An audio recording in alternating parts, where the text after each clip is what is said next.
وَيَسْأَلُونَكَ عَنْ ذِي الْقَرْنَيْنِ قُلْ سَأَتْلُو عَلَيْكُم مِّنْهُ ذِكْرًا صدق اللہ العظیم۔ ذو القرنین کے بارے میں آپ کو بتا چکا ہوں کہ ان کا نام تاریخ میں جو مشہور ہے وہ خسرو یا سائرس، اور انہی سے اصل میں ایران کی عظمت کے دور کا آغاز ہوا تھا۔ چنانچہ تقریباً میں سمجھتا ہوں کہ شاید 25-30 سال پہلے کی بات ہے، جب شہنشاہ ایران، اس وقت جب کہ ان کی بادشاہت جو ہے وہ بڑے عروج پر تھی، انہوں نے 2500 سالہ برسی منائی تھی انہی خسرو کی، سائرس کی۔ ان کی قبر جو ہے مقبرہ وہ دریافت ہو گیا تھا، اور وہاں پر ان کا ایک مجسمہ بھی دریافت ہوا تھا کھدائی پر۔ اس مجسمے میں وہ 2 لگے ہوئے تھے، سینگ بھی۔ اس موضوع پر سب سے پہلے مولانا ابوالکلام آزاد مرحوم نے، جو اپنی ترجمان القرآن کے نام سے انہوں نے مختصر ترجمہ اور تفسیر لکھی ہے، اس میں بڑے تفصیلی نوٹس لکھے ہیں۔ سب سے پہلے اہل علم کے حلقے میں ان کے بارے میں جو معلومات ہیں وہ ان کے ذریعے سے آئی ہیں۔ اب یہ تقریباً یونیورسلی ایکسیپٹڈ ہے۔ پھر سوال پیدا ہوتا ہے کہ ان سے کیا دلچسپی یہود کو تھی، تو وہ بھی سمجھ لیجئے کہ نبوکدنضر نے 587 قبل مسیح میں حملہ کیا تھا فلسطین پر، اور نبوکدنضر عراق کا بادشاہ تھا۔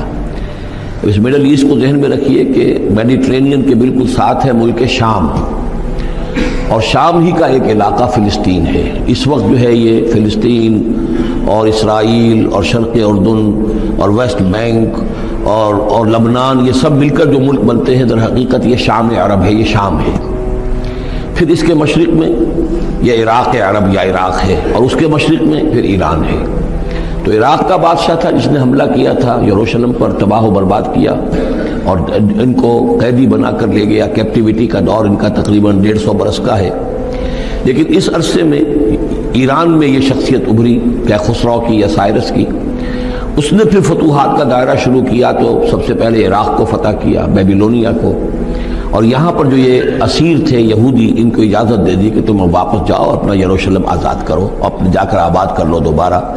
تو گویا کہ یہ محسن ہیں ان کے، ذو القرنین جو ہے ان کے محسن ہیں، جن کی وجہ سے کہ جن کے ذریعے سے اللہ تعالیٰ نے انہیں بیبیلونیا یعنی عراق کی کیپٹیوٹی، جو ان کی اسارت کا دور تھا، اس کو ختم کیا، آزادی ملی، اور پھر یہ واپس آئے۔ حضرت عزیر علیہ السلام کے ساتھ قافلہ آیا ہے، اور وہ تقریباً پھر انہوں نے آ کر یہاں اثر نو اس شہر کو بھی آباد کیا، اور ہیکل جو ہے حضرت سلیمان علیہ السلام کا بنایا ہوا جو عبادت خانہ تھا، اس کو دوبارہ تعمیر کیا۔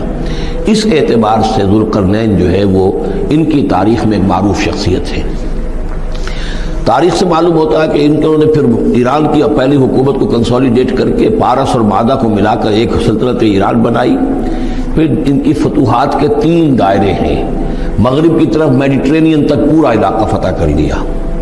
مشرق میں پھر یہ ہمارا جو مکران تک کا علاقہ ہے، یہ سارا کا سارا علاقہ ایران کے ساتھ ہی ملتا ہوا ہے، بلوچستان، مکران، یہ پورا علاقہ انہیں فتح کیا۔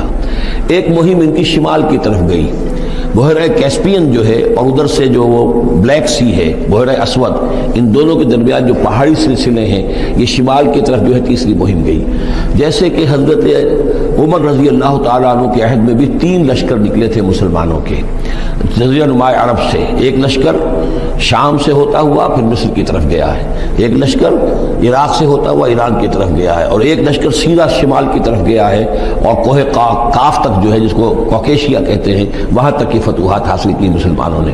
تو تقریباً یہی سمجھیے کہ ایک بلو پرنٹ تھا، جو کہ یعنی ہمارے اس دور خلافت راشدہ سے جو سمجھیے کہ لگ بھگ کوئی 2000 سال قبل جو ہے یہ واقعہ پیش آیا ہے، یا بلکہ اس سے کم، کوئی 1500 سال قبل یہ واقعہ پیش آیا ہے۔ اور یہ ذو القرنین جو ہیں یہ یہاں پر ایک بڑی عظیم سلطنت کے بانی بنے ہیں، لیکن نیک آدمی تھے۔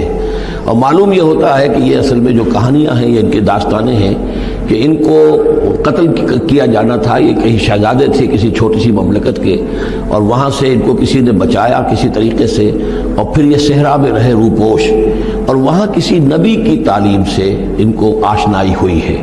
ہو سکتا ہے کوئی اسرائیلی نبی ہی کی تعلیم ہو، یہ بھی ہو سکتا ہے کہ زرتشت جو ہیں وہ بھی کوئی اللہ کے نبی ہوں اور ان کی تعلیم ان تک پہنچی ہو، لیکن خود ان کا کردار جو قرآن پیش کر رہا ہے وہ بہت ایک نیک مومن صالح ایک بندہ مومن اس کا کردار ہے۔ یہ کردار جو ہے کسی بھی درجے میں 1% بھی جو ہے وہ کسی اور دوسرے فاتح پر یا کسی اور حکمران کے اوپر جنہیں بھی ہم جانتے ہیں تاریخی اعتبار سے ان پر منطبق نہیں ہوتا. یہ انہی کی شخصیت ہے.